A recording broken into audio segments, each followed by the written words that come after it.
তুমি আমার এই মৃত্যুর সময় কথা দাও, যে সন্তান তোমার গর্ভে আছে আমার মৃত্যুর পর তাকে করে তুলবে তুমি কৃষ্ণ ভক্ত।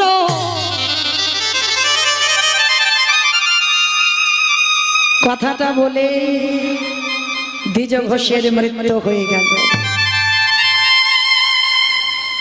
পাগলিনী হয়ে গেল মায়াবতী মা, স্বামীর মরা মাথাটা নিয়ে কাঁদছে। গ্রামের লোকজনেরা খবর পেয়ে গেল যে স্বামী মারা গেছে, দ্বিজ ঘোষ মারা গেছে। পাগলের মতো ছুটতে ছুটতে আসছে। ডাক দিয়েছিল, মায়াবতী তুই হলি দ্বিচারিণী, তুই হলি কলঙ্কিনী, তুই হলি অসতী। তোর গর্ভের পাপের কথা শুনেই তো তোর স্বামী মারা গেল। বেরিয়ে যা, আজকের রাত্রিবেলা তুই আমাদের গ্রাম থেকে বেরিয়ে যাবি। ও মায়েরা, সন্তান ভালোবাসি বলে এই নয় যে স্বামী ভালোবাসি না। এই জীবনে যতদিন তোমার মাথাতে ছাতাটা আছে ততদিন তুমি কিছু বুঝতে পারবে না, কিন্তু যেদিন তোমার মাথা থেকে ছাতাটা চলে যাবে চারিদিকটা তোমার অন্ধকার হয়ে যাবে। তবে মা এই নয় সকাল থেকে শুধু ভালোবাসি ভালোবাসি বললে ভালোবাসা হয় না। ভালোবাসা হৃদয়ে থাকার জিনিস। মায়াবতী কাউকে কোনোদিন বোঝাতে পারলো না যে আমার গর্ভে সন্তান পাপের সন্তান নয়। গ্রামের লোকেরা দূর দূর করে দাঁড়িয়ে দিচ্ছে। মায়াবতী স্বামীর মাথাটা নিয়ে কাঁদে আর বলে, দয়াময় আমি যদি একেবারে জানতাম তোমায় ভালোবাসলে এত কষ্ট পেতে হয়, তোমায় ভালোবাসলে এত ব্যথা বেদনা পেতে হয়, আমি কোনোদিনই তোমায় ভালোবাসতাম না।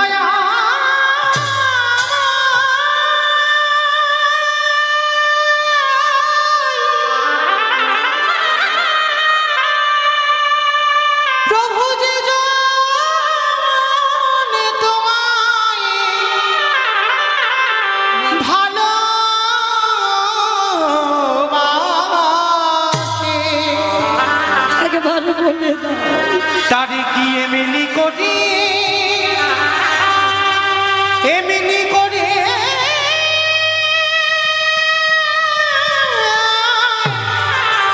কাঁদিতে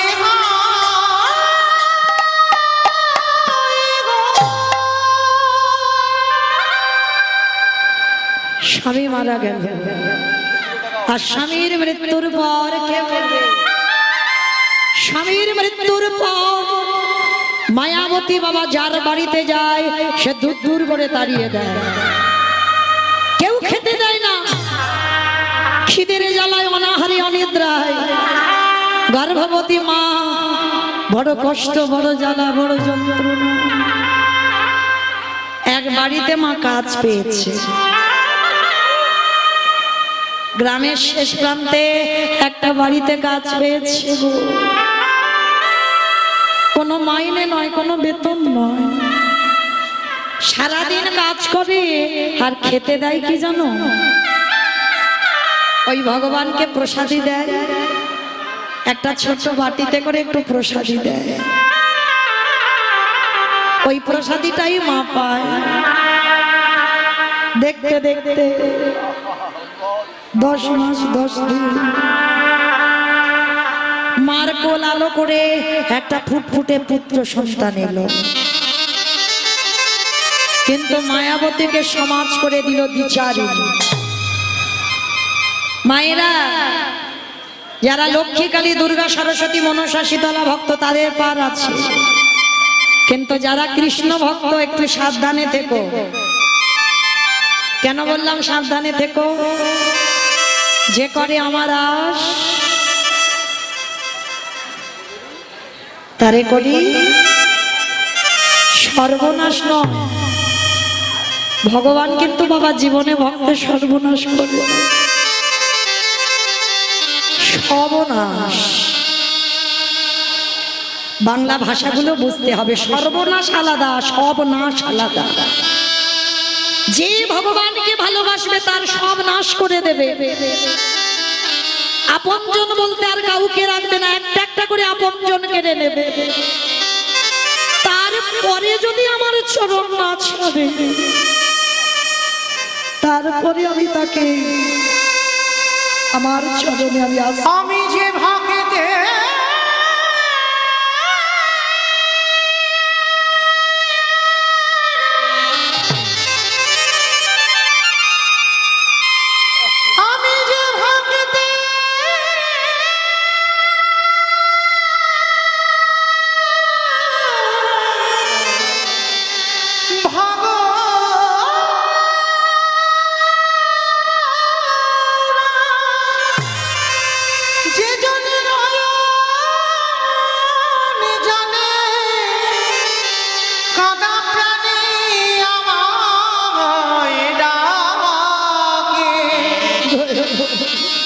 আমি যে সেই ভক্তের দানি বাধা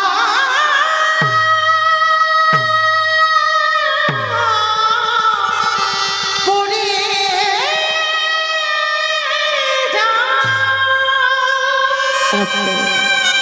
10 মাস 10 দিন পর মার কোল আলো করে একটা ফুটফুটে পুত্র সন্তান এলো। মামার ছেলেটার নাম রেখেছিল বিহারী লাল। ছেলেটার নাম রাখলো বিহারী লাল। আচ্ছা মায়েরা বলো তো, সন্তান তৈরি করে কে?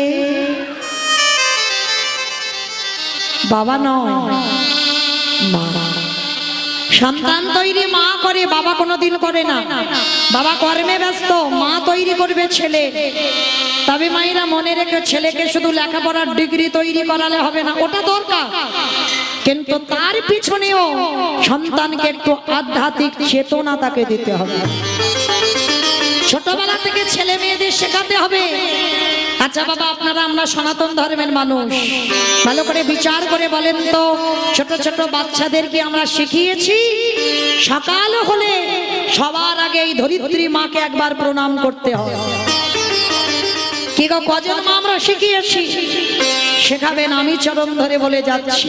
কেন শুধু ছেলে মেয়েদের শেখাবেন না, আপনারাও করবেন। প্রত্যেক দিন প্রাতঃকালে উঠে আগে ধরিত্রী মাকে একবার প্রণাম করবে। কেন জানে? সকালবেলা হলে বাবা, যার বুকের উপরে প্রথম আমি আপনার চরণটা তুলে দিচ্ছি। প্রতিদিন মলমূত্র ত্যাগ করলাম, ওই যে মাটি খনন করে বীজ রোপণ করে অঙ্কুরিত করে ফসল ফলিয়ে আমরা প্রসাদ পাচ্ছি। এই মাটির উপরে কত ট্রেন, ট্রাম, বাস, গাড়ি, যানবাহন চলে যাচ্ছে এই ধরিত্রী মার উপরে দিয়ে। তাহলে সকালবেলা উঠে বাবা, যদি আমার মাকে একটু সম্মান না করি, আমার মাকে যদি একটা প্রণাম না করি, কোনো মন্ত্রের দরকার নেই, শুধু প্রণাম করে একবার বলো, মা সকাল হলে তোমার বুকের উপরে আমি পা তুলে দেব, কৃপা করে সন্তান মনে করে, তোমার চরণের দাস মনে করে তুমি আমায় ক্ষমা করে দিও। সবার আগে ছেলে মেয়েদের শেখাবেন এই ধরিত্রী মাকে প্রণাম করে তবে বিছানা থেকে নাম। তারপরে প্রাতঃ স্নান করে তুলসী গাছে জল দে। লেখাপড়া থাক, ওগুলো দরকার, তুলসী গাছে জল দাবাবে। তারপরে কোথাও যেতে গেলে ঠাকুমা, দাদু, বাবা মাকে প্রণাম করা শেখাবেন। তারপরে সকালবেলা প্রতিনিয়ত একবার করে সূর্যদেবকে প্রণাম করবে। সবার এটা কর্তব্য। কেন? মাস গেলে কারেন্টের বিল দিই আমরা কত, আর যে দিনের বেলা এত এত আলো দান করছে তার প্রতি একটু কৃতজ্ঞতা জানাতে হবে না? সকালবেলা এগুলো আমাদের নিত্যকর্ম। প্রতিদিন আমার সূর্যদেবকে একবার প্রণাম করবে। এই জিনিসগুলো প্রত্যেক দিন সন্তানদের নিত্য করাবে, দেখবেন। আচ্ছা বলো তো মা, ছেলে মেয়েদের তো কত কেজি স্কুলে এখন বই, তাই না? এত বই পড়াতে পারছ, ওই একজন মা ছেলেকে এক লাইন হলেও গীতা পাঠ করা অভ্যাস করাচ্ছ? কেন করাচ্ছ না? আপনারা, আমরা তো হিন্দু ধর্মের মানুষ, আমরা সনাতন ধর্মের মানুষ, তাহলে কেন বাবা এত কেজি স্কুলের বই পড়তে পারে আর এক লাইন করে গীতার এক লাইন পড়তে পারে না? তাহলে করবে কে? বাবা নয়, করবে মা। এই শিক্ষাগুলো যদি মা ঠিক ঠিক করে যেতে পারে, সন্তান বড় হয়ে কোনোদিন অসৎ পথে যাবে না। মনে রেখো মা, মাই পারে সন্তানকে কৃষ্ণ ভজনে ঠেলে দিতে। প্রমাণ রয়ে গেছে মহাভারত।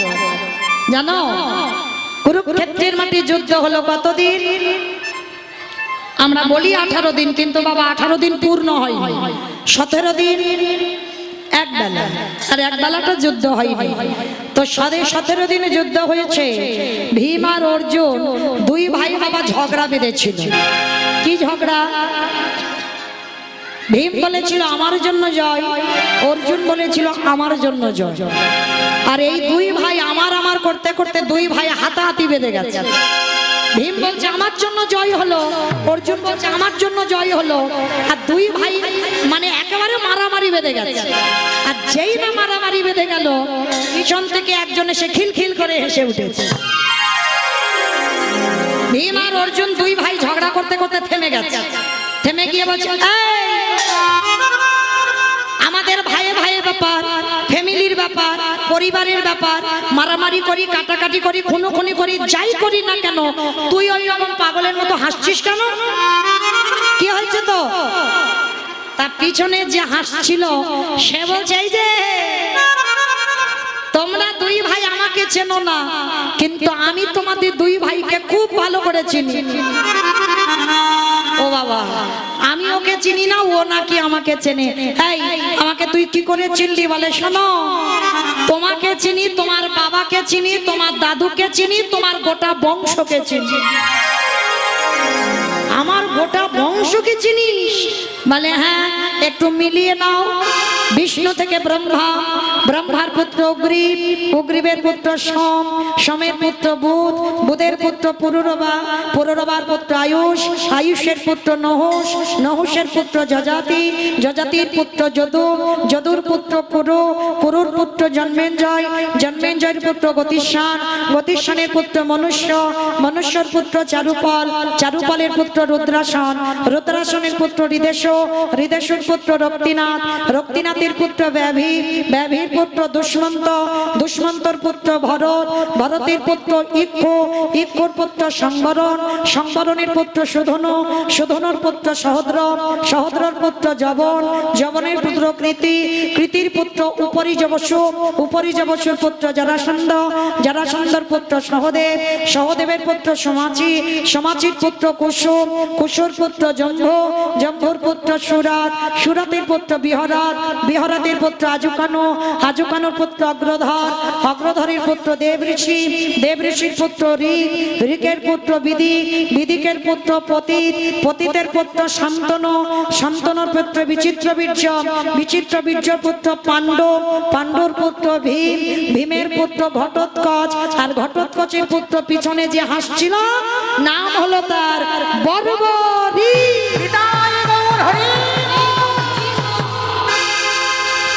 এত বড় বংশের ছেলে, তাহলে সে যদি বাবা আজকের পিছনে দাঁড়িয়ে বলছে ও দাদু তোমার ছেলে ঘটোৎকচ আর ঘটোৎকচের পুত্র আমি বর্বরী, মানে ভীমের নাতি। ও দাদু, দাদু হ্যাঁ রে, তা তুই যদি আমার নাতি হলি, তা তোর দেহটা এরকম কাটা কেন, মাথাটা ভূতের মতো ঝুলছে কেন? বলে ওইটা তোমার কৃষ্ণকে জিজ্ঞাসা করো। কৃষ্ণ এসে হাজির। কৃষ্ণ, ও কৃষ্ণ, এ যদি আমার নাতি হয় তাহলে এর দেহটা কই? কৃষ্ণ বলছে শোনো, যেদিন তোমরা আনন্দ করতে করতে কুরুক্ষেত্রের মাঠে যাচ্ছিলে যুদ্ধ করবে বলে রওনা দিলে, সেদিন তোমার নাতি বর্বরী আমার রাস্তা অবরোধ করেছিল। অবরোধ করে বলেছিল কৃষ্ণ একবার যদি আমি দুর্যোধনের পক্ষ নিয়ে নামি, কোনদিন তুমি পাণ্ডবদের জয়ী করাতে পারবে না। তা কৃষ্ণ বলেছিল হ্যাঁ রে খোকা, তুই কত বড় বীর। বলে বলো কি প্রমাণ দিতে হবে? বাবা যেখানে দুইজনের কথোপকথন হচ্ছে, বিশাল বড় একটা বট গাছ। কৃষ্ণ বলছে তুই যদি বড় বীর হোস, একটা বান বট গাছে মারবি, আর একটা মানে যেন সব পাতা ছিদ্র হয়ে রিটার্ন চলে আসে। তা বরবরি বলছে কৃষ্ণ এত সোজা ব্যাপার, একটা পানে আর আমি পাতা ছিঁড়তে পারবো না? দেখো দেখাচ্ছি। এইবার যেই না বানটা নিক্ষেপ করেছে বাবা বরবরি, একটা পানে সব পাতা ছিঁড়ে বানটা রিটার্ন চলে এসেছে বরবরি। বরবরি বলছে কৃষ্ণ ভালো করে পাতাগুলো দেখে নাও। যেই না বাবা পাতার দিকে তাকিয়েছে, ভগবান মুচকি মুচকি দাঁড়িয়ে দাঁড়িয়ে হাসছে। বরবরি বলছে কৃষ্ণ তুমি হাসছো কেন? বলে হাসবো না বরবরি, গাছের পাতা তো ছিঁড়তে পেরেছি, কিন্তু চারখানা পাতা ছিঁড়তে পারিস নাই। চারখানা পাতা কই? বলে কেন? দুটো হাতের তলাই, দুটো পায়ের তলাই। বরবরি বলছে কৃষ্ণ হেসো না, পরে হাসবে, আগে দেখে তো না। যেই না করুণা রাখাতে দুখানা খুলে দিল, দেখে না হাতের তলার পাতা ছিদ্র হয়ে গেল। চরণ দুখানা সরিয়ে দেখলো চরণের দুটো পাতা ছিদ্র হয়ে গেল। ভগবান কৃষ্ণ চমকে, ও বাবা, হাতের তলায় যাকে রাখলাম তাকে ছিঁড়ে দিল, পায়ের তলায় যারে রাখলাম তারে ছিঁড়ে দিল। এটা কি করে করলি বরবরি? কৃষ্ণ তুমি বড্ড চালাক, কিন্তু তুমি নিজে মুখে বলেছো আমা হতে নাম বড়, নাম হতে ভক্ত বড়, ভক্ত হতে ভক্তের পদধূলা আরো বড়। তাহলে ভক্ত যদি বড় হয়, ভক্তের বুদ্ধিটা একটু বেশি হবে। কৃষ্ণ আমি জানতাম তোমার চরিত্রটা চুরি করা। শোনো, ওই গাছে বান মেরে যখন তোমাকে প্রণাম করতে এলো, কিছুক্ষণের জন্য তুমি ভুলে গিয়েছিলে তোমার হাতে পাতা আছে। যেই না হাতটা খুলে আশীর্বাদ দিলে, সেই সুযোগে বান হাতের তলায় গিয়ে পাতা ছিদ্র করে দিল। যেই না প্রণাম করতে গেলে পা দুটো সরিয়ে নিলে, পায়ের তলায় ওই বান গিয়ে পাতা ছিদ্র করে দিল। ভগবান বলে এ বেটাকে তো তাহলে মাঠে নামতে দিলে হবে না। এ বেটা যদি মাঠে নামে তাহলে 5 জনকে আমি জয়ী করাতে পারবো না। বরবরি একটা কথা বলবো, তোর ভীম তো দাদু, তোর ভীম যদি তোর দাদু হয়, তাহলে তুই দাদুর দলে না গিয়ে দুর্যোধনের দলে গেলি কেন? ওরা তো শত্রু। তখনই বরবরি বলেছিল কৃষ্ণ এ প্রশ্নের উত্তর দেওয়ার টাইম এখন আসেনি, তবে আমি বলবো যদি কোনোদিন সময় পাই। ভগবান মনে মনে ভাবলেন একে মাঠে খেলতে নামতে দিলে হবে না। ভগবান ইচ্ছা করে সুদর্শন চক্রকে আহ্বান করলো। সুদর্শন চক্রকে আহ্বান করে ভগবান নিজের হাতে বর্বরিকের সঙ্গে যুদ্ধ করতে করতে বর্বরিকের মস্তকটা ছেদন করে দিল। আর ওই বর্বরিকের কাটা মুন্ডটা ধুলায় পড়ে ছটফট করে আর কৃষ্ণ কৃষ্ণ বলে কাঁদছে। তখনই ভগবান ছুটে গিয়ে বর্বরিকের মাথাটা নিয়ে বলেছিল, বর্বরি তুই কৃষ্ণ ভক্ত কেন বললি না? তখন বর্বরিক বলেছিল, কৃষ্ণ আমার মায়ের নাম হলো কামকালিকা, আবার অনেকে বলে বাবা মৌরবী। যেই কামকালিকা সেই মৌরবী, বর্বরিকের মায়ের নাম। আর সেই মৌরবী ছোটবেলা থেকে বর্বরিককে শিখিয়েছিল, খোকারে যে পক্ষে তোর দাদুরা থাকবে সেই পক্ষে তুই কোনোদিনে যাবি না, তুই সর্বদা শত্রু দলে যাবি। কেন জানি যদি যুদ্ধ করতে করতে তোর যুদ্ধে মরণ হয়, তোর দাদুদের হাতে তোর মরণ হবে। আর তোর দাদুরা হলো কৃষ্ণ ভক্ত, যদি একবার কৃষ্ণ ভক্তির হাতে তোর প্রাণ চলে যায়, তাহলে তোকে আর অসুর কুলে আসতে হবে না, ও তুই দেবে লোকে চলে যাবি।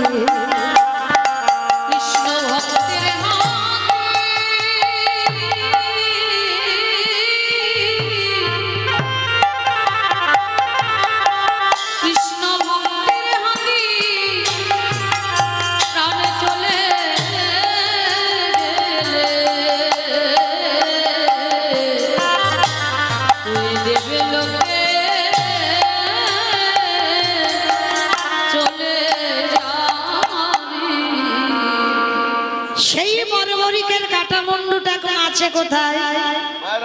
রাজস্থান। ওই রাজস্থানে বর্বরিকের কাটা মুন্ডুটা ঘাটু শাম নামে পূজিত হচ্ছে। বাবা আপনারা আমরা জানি শুধু মহাভারতের যুদ্ধটা সঞ্জয় দিব্যনয়নে দেখে অন্ধ ধৃতরাষ্ট্রকে বর্ণনা করেছিল। শুধু সঞ্জয় একা দেখেনি, আরো একজন দেখেছিল, এই ছোট্ট ছেলে বর্বরিকের কাটা মুন্ডু। আচ্ছা বলো তো মা, বর্বরিকের যে কৃষ্ণ প্রাপ্তিটা হলো কার জন্য হলো? মায়ের জন্য। বাহ, মা সঠিক শিক্ষাটা ছোটবেলা থেকে দিয়েছিল যে তোর দাদুর দলে যাবি না, কেন? শত্রু দলে গেলে তোর দাদুর হাতে মরণ হবে। আর দাদুরা কৃষ্ণ ভক্ত, আর যদি কৃষ্ণ ভক্তের হাতে মরণ হয় তোকে দেবলোকে চলে যেতে হবে। তাহলে মায়েরা আমরা বলো তো লীলাতে কোথায় ছিলাম? বলো কে কীর্তন শুনছো আর কে শুনছো না? হ্যাঁ বাহ, ছেলেটার জন্ম হলো 10 মাস 10 দিন পর। মা আদর করে তার নাম রেখেছিল বিহারী লাল। ছোট্ট ছেলেটা প্রতিদিন যেত কোথায়? ওই মায়ের সঙ্গে লোকের বাড়িতে কাজে। আর প্রতিদিন মা যা কিছু পেত ওই খাবারটুকু আমার বিহারীকে খাবার খাবার। ছেলে দিনে দিনে বড় হয় আর মা যা কিছু পায় ইচ্ছা করে কোন দিন বলে, খোকা আমার খিদে নেই বাবা, তুই আজকের খেয়ে নে। কত রাত কত দিন মা শুধুমাত্র একটু জল সেবা করে মা দিনটা কাটিয়ে দেয়। আজকে দেখতে দেখতে বিহারীর বয়স দাঁড়িয়ে গেল 5 বছর। 5 বছরের ছেলে আজকে ছোট্ট বিহারী লাল বাড়িতে বসে আছে। আর মা যে বাড়িতে কাজ করে ওই বাড়িতে মা আজকে আর অন্ন ব্যঞ্জন কিছু দেয়। কোন আত্মীয় বাড়িতে গেছে, জল তুলসী দিয়েছে, খিচুড়ি দেয়, আর কিছু পাইনি, শূন্য হাতে মা ঘরে ফিরেছে। ছোট্ট ছেলে বিহারী মার কোমরটা জড়িয়ে ধরল, মা ও মা আমার যে বড় খিদে পেয়েছে, আমায় কিছু খেতে দাও না মা। কিন্তু মা প্রতিদিন খাবার আনে ছেড়ে খায়, কিন্তু আজকের কিছু জোগাড় করতে পারে। মার কোমরটা জড়িয়ে ধরে বলছো, মা সকাল থেকে কিচ্ছুটি খাইনি, দাও না মা আমায় কিছু এনে। ছোট্ট ছেলেটাকে বুকে নিয়ে বলছে, খোকা আজকের একটা কাজ কর, তুই আজকের রাতটা একটু জল খেয়ে কাটিয়ে দে না বাবা। আজকের যে আমি যে বাড়িতে কাজ করতাম কিচ্ছুটি পাইনি। ও মা সকাল থেকে তো শুধু জলই খেয়ে আছি, আর কত জল খাবো বলো, দাও না মা আমার যে বড্ড খিদে পেয়েছে, আমার যে উদর জ্বলছে, মা একবার কিছু খেতে দাও না। আচ্ছা বলো তো মা, কোন মা হয়ে যদি সন্তানের মুখে দুটো অন্ন তুলে দিতে না পারে, সেই মা থাকার থেকে না থাকাই ভালো। মায়াবতী মনে মনে চিন্তা করলেন, আমি আছি বলে আমার ছেলের এত কষ্ট, তাই আমি চলে যাব। চিরজনমের মতো আমি ওই নদীর জলে গিয়ে আমার প্রাণটা ত্যাগ করে দেব। আর আমি যদি আমার প্রাণ ত্যাগ করে দিই, তাহলে অন্তত কাল সকালবেলা আমার ছেলে যার বাড়িতে যাবে সে আমার ছেলেকে অনাথ বলে খেতে দেবে। কে গো মায়েরা, যার বাবা মা কেউ থাকে না সে তো সমাজে অনাথ, আর সেই অনাথ ছেলেকে ভালোবাসে না? সবাই ভালোবাসবে দেখবে।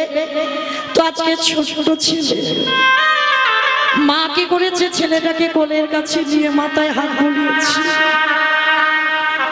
আর একটা কথা মনে রাখবে বাবা, বাবার কাছে ছেলে বড় হয়, কিন্তু মায়ের কাছে সারা জীবন ছেলে ছোট্টটি থাকে। মা কোলের কাছে নিয়ে মাথায় হাত বুলাচ্ছে, আর হাত বুলাতে বুলাতে ছেলে আমার কখন মার কোলের কাছে ঘুমিয়ে পড়েছে। যখনই ঘুমিয়ে পড়েছে, ওই ছোট্ট ছেলেটাকে রেখে মায়াবতী মা আমার কি করেছে জানো? ওই ভগবানের চিত্রপটের ছবি আছে, ভগবানের চরণে গিয়ে জানাচ্ছে, দয়াময় আমি আসছি, কারণ আমি যদি আত্মহত্যা না করি আমার ছেলেটা খেতে পাবে না, না খেতে পেয়ে ও মরে যাবে। তাই আমি জানি আত্মহত্যা করা মহাপাপ, কিন্তু আমি পাপী হব, কিন্তু আমার ছেলেটা যেন দুটো খেতে পায়। ছেলেটাকে ঘুম পাড়িয়ে মা গেছে ভগবানের চরণে, ভগবানের চরণে গিয়ে জানাচ্ছে, দয়াময় আমার ছেলেটা রইল তোমার চরণে, তুমি দেখো আমার ছেলেটা যেন অন্তিম সময়ে যেন তোমার চরণ পেয়ে।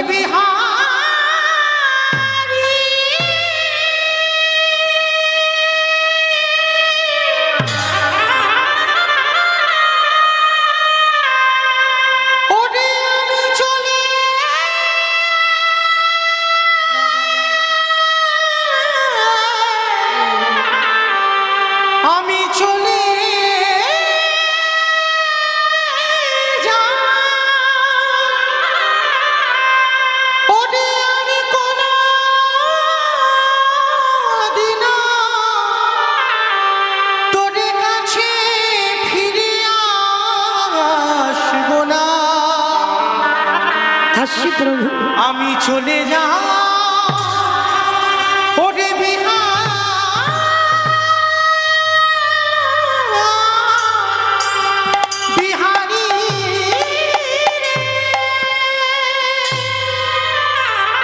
আসি দয়াময়, আমার জীবন নদী,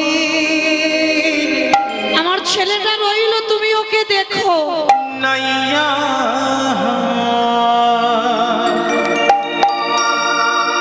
আমার ভাবের খেলা সাঙ্গ হলে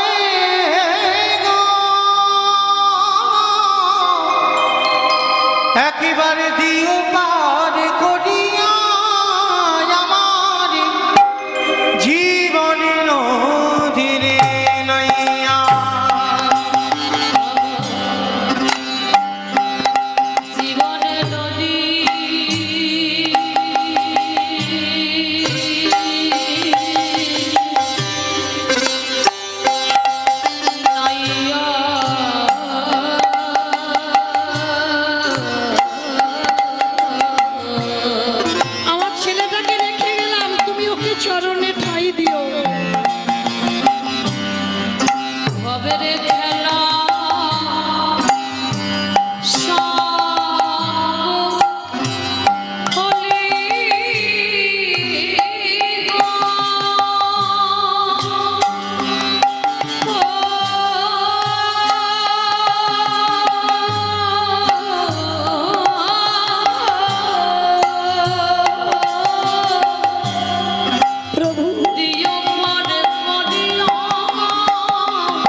ভগবানকে সবে জানিয়ে মা এক পা ফেলেছে, ছোট্ট বিহারী মার কোমরটা জড়িয়ে ধরেছে। মা, ও মা, কোথায় যাচ্ছ তুমি আমায় ফেলে রেখে? তুমি আমায় ফেলে রেখে চলে যেও না। ভজন শুনবে এখন। চুপ করো, চুপ করো।